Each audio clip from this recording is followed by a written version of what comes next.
Afternoon guys, magtatanim tayo ngayon ng nyog. So paano ba magtanim ng nyog?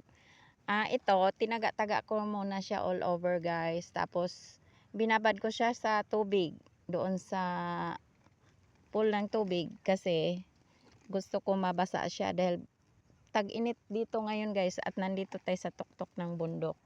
Ayan guys, oh, masukal ang paligid. Yan. Sinunog ko na nga lang yung ibang damo para makatanim ako dito. Masukal talaga to siya guys. Pero okay naman kasi wala namang ibang creatures dito ako nakita so far. So guys, magtanim na tayo. So naghukay na ako dyan guys. Yung ibang turo, lagyan ng asin. Pero ayaw ko munang mag-asin guys. Isabay-sabay ko na silang lahat. Kasi ano to, ang tinatamnan ko ay 1.5 hectares. Meron pa yan doon sa baba. Kasi patag dito sa ibabaw guys. Pero sa gilid-gilid niyan, mga matarik na doon banda. So, marami akong itatanim guys. So, ito lang muna ituro ko sa inyo guys, isa. So, paano ba ang posisyon niya? Pag ganun siya, di ba? So, i-ano na lang natin siya, i-align siya. Yan, kailangan straight siya sa araw. So, ganyan na lang siya guys. Ayan, straight siya sa araw. Tapos, yung hukay ko sa kanya, tama lang kasi ano dito guys, mabato na lugar. Hindi talaga siya magandang lupa. Pero, adaptable siya sa nyog. Nyog lang ang kayang mabuhay dito at saka yung mga prutas. Yung saging hirap mabuhay dito kasi sobrang init. Dahil nandito tayo sa tuktok ng bundok. Tsaka hindi siya masyadong, walang gaanong prutas. Mga ano lang, mga, ayun, siniguelas, mga mahogani. Tapos dito merong ano, sampalok. So, kunti lang ang puno dito kaya kailangan maraming niyog. So takpan na natin ang nilagay natin sa hukay na niyog. Ayan.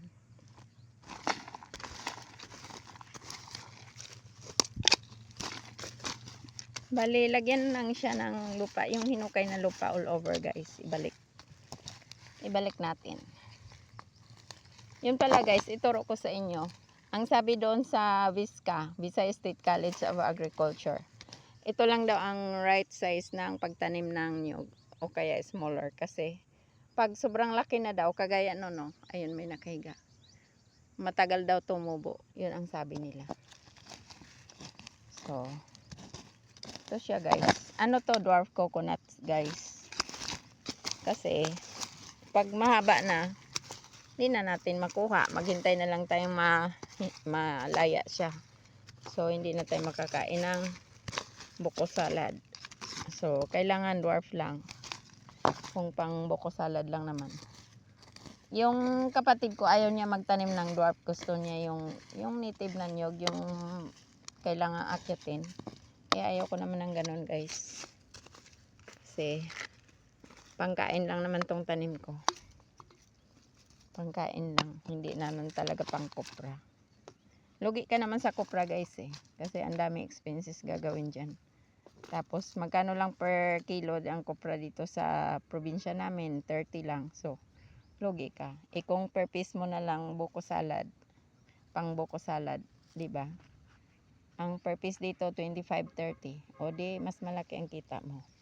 So guys, yan, ganyan, natakpan ko na all over. Apakan natin. Para maging compact ang lupa. Kung dumating man ang ulan, hindi siya gaanong tangay kapag compact siya. Kumbaga i-press natin mabuti. Inapakan ko talaga siya guys para ma-compact yung lupa. So ayan na guys, bukas na lang ako magdilig dito dahil basa pa naman yung katawan ng nyog. Tsaka wala pa naman siyang gaanong ugat.